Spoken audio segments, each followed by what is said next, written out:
တစ်ပင်အိုကြီးတွေရဲ့တရေ6တဲ့အခိုက်အတန့်များ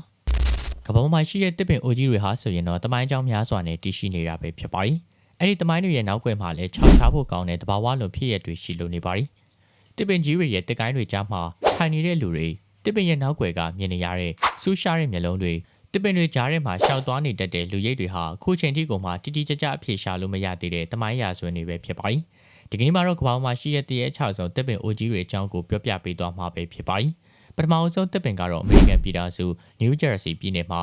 ဘက်စကင်ရိုက်မြို့အနီးနားမှာရှိတဲ့ထူးထူးဆန်းဆန်းတစ်ပင်ကြီးပဲဖြစ်ပါတယ်ဒီတစ်ပင်ကြီးဟာဆိုရင်တော့ The David Tree ဆိုပြီးတော့နာမည်နဲ့ကိုမှကြော်ကြားတဲ့တစ်ပင်ကြီးပါ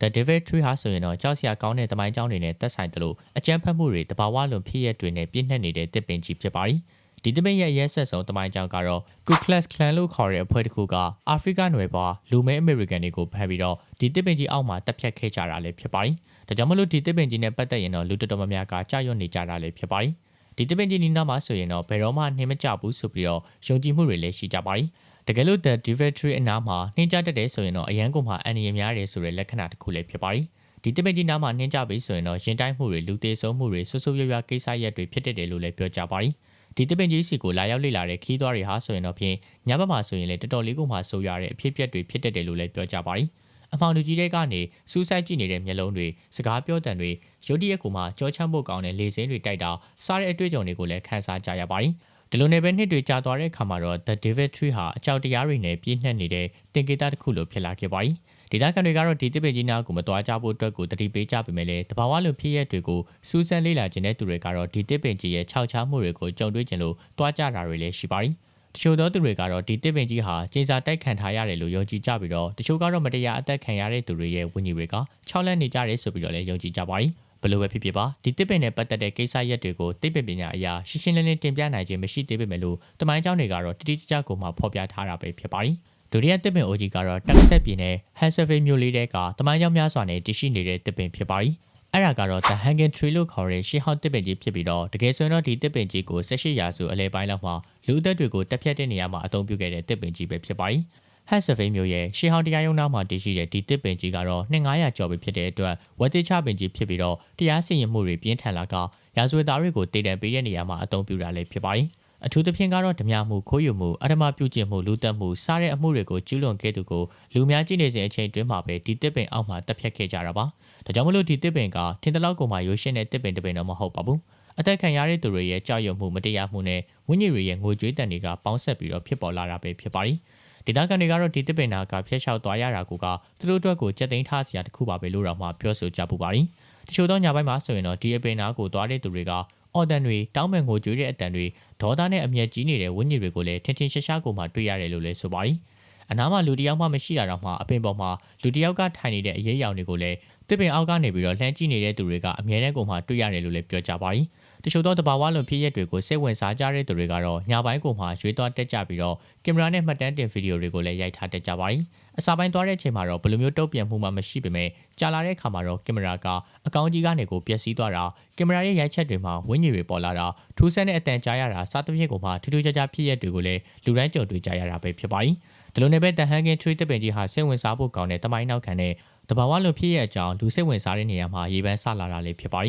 ်ဒေတာကန်တွေကတော့မှဘလို့အကြောင်းရင်းမျိုးမရှိဘဲနဲ့မသွားကျင်လောက်အောင်ကိုကြာရွံ့ကြပြီးတော့ညနေနေဝင်ပြီးဆိုတာနဲ့ဘယ်သူမှဒီအပင်နာကနေကိုဖျက်မသွားရဲလောက်တဲ့အထိကိုကြမ်းတမ်းဆိုးရတယ်လို့လည်းကြားသိရပါတယ်။နောက်တစ်ခုကတော့ Oaks of the Golden Drain လို့ခေါ်တဲ့တစ်ပင်ကြီးပဲဖြစ်ပါတယ်။ကယ်လီဖိုးနီးယားပြည်နယ် Place Retail Canyon တောင်ထဲမှာရှိတဲ့တစ်ပင်ကြီးဖြစ်ပြီးတော့နာမည်နဲ့မလိုက်အောင်ကိုကြမ်းတမ်းလွန်းတဲ့တစ်ပင်ကြီးဖြစ်ပါတယ်။ဒီတစ်ပင်ကြီးကိုတော့အမေရိကန်သမိုင်းကျမ်းကိုတော့ပြောင်းလဲပေးနိုင်ခဲ့တဲ့အဖွဲဖြစ်ရတစ်ခုနဲ့ကိုချိတ်ဆက်နေတာဖြစ်ပါတယ်။တကယ်တော့ဒီ Oaks of the Golden Drain ဆိုတဲ့တစ်ပင်နဲ့ပတ်သက်ပြီးတော့တမိုင်းကြောင်းတစ်ခုရှိခဲ့ပါတယ်။အဲ့ဒါကတော့1842ခုနှစ်မှာ Francisco Lopsu ဆိုတဲ့သူကဒီတစ်ပင်အောက်မှာအိတ်စင်ကရွှေအောင်ပန်းတွေနဲ့ပြည့်နှက်နေတဲ့လေကွင်းကြီးတစ်ခုကိုအိမ်မက်မက်ခဲ့တယ်လို့ဒေသခံတွေကပြောကြပါတယ်။ဒီနေ့ပဲ Francisco Lopsu ဟာအဲ့ရကနေကိုနိုးလာတဲ့အပင်အောက်ကိုတူးကြည့်လိုက်တဲ့အခါမှာတော့တော်ရိုင်းကျက်သွန်အမြင့်မှာရွှေတွေကတ်တွင်နေတာကိုတွေ့ခဲ့ရပါတယ်။ဒီသတင်းကတော့အဲ့ဒီဒေတာမှာပြန့်နှံ့သွားတဲ့အခါမှာဒေတာကန်တွေကြားမှာတဖြည်းဖြည်းကိုမှစိတ်ဝင်စားမှုမြင့်တက်ခဲ့ပြီးတော့ရွှေတူးဖော်ရေးလုပ်ငန်းတွေကိုတဖြည်းဖြည်းပြောင်းလဲလုပ်ကိုင်လာကြပါတယ်။ဒီပြောင်းလဲမှုတွေက1848ခုနှစ်မှာ ကယ်လီဖိုးနီးယား Gold Rush ဆိုတဲ့ကိစ္စကမပေါ်ပေါက်ခင်ထိကိုဖြစ်ခဲ့တာပါအချိန်ကြာလာတဲ့မြဒီ Also the Golden Train ဆိုတဲ့တစ်ပင်ကြီးဟာတဘာဝလွန်စွမ်းအားတွေကိုကိန်းအောင်နေတဲ့တစ်ပင်ကြီးလို့တော့မှပြောဆိုကြတာတွေနဲ့ချောက်လက်မှုတွေကိုပါယူဆောင်လာပေးတဲ့ရှေးဟောင်းတစ်ပင်ကြီးဖြစ်ကိုမှအတိမတ်ပြူတာကိုခံခဲ့ရပါတယ်တချို့ကတော့ Francisco Loops ကိုဖျားသခင်နဲ့တောဆောင်ဝိညာဉ်တွေကိုကိုကြီးဆောက်ရှောက်ပေးခဲ့တာလို့လည်းယုံကြည်ခဲ့ကြပါတယ်ဒီနေရာကနေကိုကျိုးကိုမြရဖို့အတွက်ကိုလောဘကိုရှေ့တင်ပြီးတော့တူးဖို့ခဲ့တဲ့သူတိုင်းကတော့ဆူဆူရွရွကြုံတွေ့ခဲ့ကြရတာပဲဖြစ်ပါတယ်။ယနေ့ချိန်ထိကိုမှဒီတစ်ပင်ကြီးနာကိုအလဲပတ်ကိုတွားရောက်ကြတဲ့သူတွေထဲမှာမျက်မြင်တွေ့ခဲ့ကြတယ်လို့ပြောတဲ့ခြောက်ခြားစရာအရာတွေလည်းရှိပါတယ်။လောဘကိုရှေ့တန်းတင်ပြီးတော့တူးဖို့ကြတဲ့သူတွေဆိုရင်တော့မသိရုံတမဲကြောက်လန့်ခံကြရတာဖြစ်ပြီးတော့တချို့တွေဆိုရင်တော့တေဆုံးတဲ့ထိတောင်မှဖြစ်ကြပါတယ်။ချောက်လန့်မှုကနေကိုလွတ်မြောက်လာတဲ့သူတွေကတော့ဒီတစ်ပင်နာကိုတူးပြီးတော့တယောက်ယောက်ကနေကိုတီတိုပြောဆိုတဲ့အတန်တွေတယောက်ယောက်ကစိုက်ပြီးတော့ကြည်နေတဲ့ခန်းစားချက်တွေကိုလည်းခန်းစားလာခဲ့ရပြီးတော့သူတို့မှာပါတဲ့လက်နက်တွေနဲ့ပြန်ပြီးတော့တိုက်ခိုက်တာစားရတွေကိုလည်းကြုံတွေ့ခဲ့ရတယ်လို့ပြောကြပါတယ်အခုတော့ဒီ Also the Golden Train တစ်ပင်ကြီးကို Placeria Canyon State ပန်းခြံအတွင်းမှာထိန်းသိမ်းထားတာပဲဖြစ်ပါတယ်ဒါပေမဲ့လည်းတချို့သောအတွက်ကတော့ကြောက်ဖို့ကောင်းတဲ့အဆောင်ရှောက်တွေနဲ့ကိုဝန်းရံထားတဲ့တစ်ပင်ကြီးလို့လည်းယုံကြည်ကြတာပါကယ်လီဖိုးနီးယားပြည်နယ်ရဲ့အကြီးဆုံးအမွေနဲ့တန်ဖိုးကိုဖော်ပြပေးတဲ့တစ်ပင်တစ်ပင်လည်းဖြစ်ပြီးတော့လူတချို့အတွက်ကတော့ထူးဆန်းမှုတွေကိုမဖော်ထုတ်နိုင်သေးတဲ့အံ့ဩဖွယ်ရာကိစ္စရပ်တစ်ခုဖြစ်ကုန်မှဆက်လက်တည်ရှိနေစေလည်းဖြစ်ပါတယ်။ခြောက်ချောက်ဖို့ကောင်းတဲ့ဒဏ္ဍာရီနဲ့ပြည့်နှက်နေတဲ့ဂျပန်နိုင်ငံမှာလည်းမိထားလို့မရတဲ့တစ်ပင်တစ်ပင်ရှိပါတယ်။ဂျပန်နိုင်ငံရဲ့နောက်ပြောင်းဘက်မှာတည်ရှိတဲ့ဟော့ကိုင်ဒိုပြည်နယ်ဟာတဘာဝလှပတွေနဲ့ကိုနာမည်ကြီးပါတယ်။နှင်းဖုံးတောင်တန်းတွေစီးနှင်းလွင်ပြင်တွေနဲ့ကိုတိတ်ဆိတ်နေတဲ့တတော်ကြီးတွေကြောင့်ခီးသွားတွေအတွက်ကအလွန်ကိုမှလှပတဲ့နေရာဖြစ်နေခဲ့တာဖြစ်ပါတယ်။ဒါပေမဲ့လို့ဒီတစ်တော်ရဲ့နှဆိုင်တဲ့တနေရာမှာတော့အလွန်ကိုမှကြောက်ဖို့ကောင်းတဲ့တပိုင်းရာဆိုတဲ့တစ်ပင်ကြီးတစ်ပင်လည်းရှိပါတယ်။ဒီတစ်ပင်ကိုတော့ Ghost Resort Hokkaido လို့ခေါ်ပြီးတော့ဒေသခံတချို့တွေကတော့ကြောက်စရာကောင်းတဲ့အရာတစ်ခုဖြစ်လာခဲ့ပါတယ်။ဒေသခံတွေရဲ့ဒဏ္ဍာရီလားဆိုရင်တော့လွန်ခဲ့တဲ့နှစ်ပေါင်းများစွာကတည်းကအမျိုးသမီးငယ်တစ်ယောက်ကစိတ်တဲကျပြီးတော့ဒီတစ်ပင်ကြီးအောက်မှာကိုအဆုံးစီရင်ခဲ့တယ်လို့လည်းပြောကြပါတယ်။တချို့ကတော့သူမရဲ့ချစ်သူကသူမကိုစွန့်ပစ်သွားတာလို့ပြောကြပြီးတော့တချို့တွေကတော့သူမရဲ့ကလေးကိုဆုံးရှုံးလိုက်ရတာကြောင့်ဆိုပြီးတော့လည်းပြောကြပါတယ်။အဲ့ဒီအချိန်ကနေစပြီးတော့ခီးသွားတွေဒေသခံတွေကဒီတစ်ပင်နားမှာတန်တရားဖြစ်ပေါ်ရာတွေကိုကြုံခဲ့ကြရပါတယ်။ဒီတစ်ပင်ကြီးရဲ့နားကိုနီးကပ်လာတာနဲ့အမျှအမျိုးသမီးတယောက်ရဲ့ငိုကြွေးတန်တွေဝမ်းနဲ့ပူဆွေးနေတဲ့မျက်လုံးတွေနဲ့စိုက်ကြည့်နေတာကိုခံရတယ်လို့လည်းကြုံတွေ့ခဲ့ကြရပါတယ်။အဲ့ဒါထက်အံ့ဩဖို့ကောင်းတဲ့ဖြစ်ရပ်တစ်ခုကတော့ခေါင်းဝင်ဖြူနဲ့အယုံမလေးတယောက်ကိုတစ်ပင်အောက်မှာတွေ့ရပြီးတော့မျက်စိတမိတ်အတွင်းမှာပဲပြက်ပြောက်သွားတယ်လို့ဆိုကြပါတယ်။ဒီတစ်ပင်ရဲ့ထူးခြားတဲ့ချက်ကတော့ဒီတစ်ပင်နားမှာဆိုရင်တော့လျှက်စစ်ပစ္စည်းတွေကအလုံးမလုံးတော့တာပဲဖြစ်ပါတယ်။ကင်မရာတွေဆိုရင်လည်းဓာတ်ပုံရိုက်လို့မရတယ်လို့ဖုန်းတွေမှာဆိုရင်လည်း line တွေမမီတဲ့အထိကိုမှဖြစ်တယ်လွန်ပါတယ်။ဒေသခံတွေကတော့ဒီတစ်ပင်အောက်မှာအဆုံးစီရင်ခဲ့တဲ့အမျိုးသမီးရဲ့ဝမ်းနဲ့ပူဆွေးနေတဲ့ဝိညာဉ်ကဒီတစ်ပင်ကြီးကိုအမိခိုပြုတ်ပြီးတော့နေထိုင်နေတာလို့လည်းယုံကြည်ကြပါတယ်။ဒီ Ghost Trees of Hokkaido နဲ့ပတ်သက်တဲ့အကြောင်းအရာတွေကလည်းစူးစမ်းရှာဖွေသူတွေလူတွေကြားထဲမှာရေပန်းစားတဲ့နေရာတစ်ခုလည်းဖြစ်ပါတယ်။ဒါပေမဲ့လို့ဒေသခံတွေနေနဲ့ကတော့ဒီတစ်ပင်နာကိုရောက်ရင်တော့မယုံမသိပြုလုပ်တာတွေမလုပ်ဖို့အတွက်ကိုလည်းတတိပေးထားကြရပါတယ်။ဒီတစ်ပင်ရဲ့အကိုင်းခတ်တွေကိုခုတ်ထားရရဆန်းဆန်းစကားပြောတာတွေဟာမကောင်းမှုတွေကိုရင်ဆိုင်ရဖို့ဖြစ်နိုင်တယ်ဆိုပြီးတော့တတိပေးထားကြပါသေးတယ်။တချို့ကတော့ဒီတစ်ပင်အနာကိုတွားပြီးဆိုတာနဲ့အိမ်မက်ထဲမှာတော့မှထဲမဲ့ကြတယ်လို့ပြောကြပါတယ်။ဒီ Ghost Tree ရဲ့အနောက်မြောက်တော်ရဲမှာလှည့်လည်သွားလာနေတဲ့အချိန်ဆိုရင်တော့လေတိုက်တန်ကားတောင်မှစက်သိန်းထားစရာကောင်းလောက်အောင်ဒီကိုကြောက်စရာကောင်းတာပဲဖြစ်ပါတယ်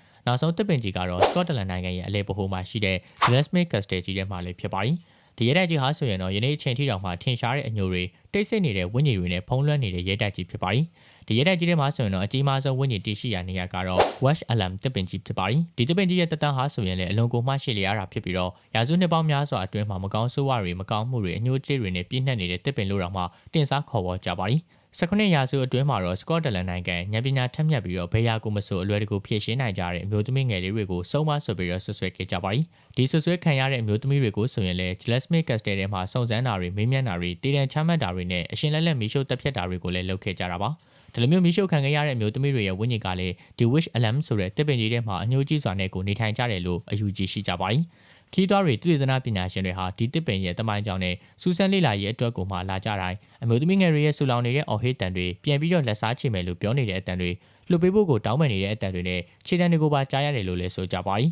။အဲ့ဒါပြင်ကုန်မှာဒီအပင်နာကိုရောက်လာတဲ့အညှိုးကြီးနေတဲ့အရာတစ်ခုကကိုဒုက္ခပြီးတော့မလို့ခံစားချက်မျိုးကိုခံစားရတယ်လို့လည်းပြောကြပါတယ်။ဒါကြောင့်မဲ့ဒေတာခံတွေအနေနဲ့ကတော့ဒီတစ်ပင်စီကိုခြေဥတော်မှာမလှည့်ရဲတဲ့အထိကိုချောက်လက်နေကြတာပဲဖြစ်ပါတယ်။ဒီတစ်ပင်ရဲ့အကိုက်ခတ်တွေကိုခုတ်ယူတဲ့လူတွေဆိုရင်လည်းခုတ်ယူပြီးတော့မကြခင်မှာပဲမကောင်းဆိုးဝါးဆွဲကက်ခံရလို့ယူသွားတာအသက်သေဆုံးတာတွေထိကိုရှိကြပါတယ်။အခုချိန်မှာဆိုရင်တော့ပြင်တချို့သောတဘာဝလွန်ဖြစ်ရက်တွေကိုစူးစမ်းရှာဖွေတဲ့သူတွေက Glasmith Castle ကိုတွားကြတဲ့အခါမျိုးတွေမှာ The Wish Alam တစ်ပင်ကြီးကိုအဝေးကနေပဲလှမ်းကြည့်လေးရှိရလို့တော့မှပြောကြပါတယ်။ညနေပိုင်းကိုမှဒီအပင်နာကနေကိုဖြတ်သွားတဲ့သူတိုင်းဟာတစ်ပင်နာမှာအမျိုးသမီးငယ်တယောက်ကိုအမြဲတမ်းကိုမှတွေ့နေကြပါတယ်။ဒါပေမဲ့လို့အဲ့ဒီအမျိုးသမီးငယ်ကဘသူလဲဆိုတာကိုတော့ဘသူကမှတိတိကျကျကိုပြောပြနိုင်ခြင်းမရှိဘဲနဲ့အဆုံးသတ်ရတာပဲဖြစ်ပါတယ်။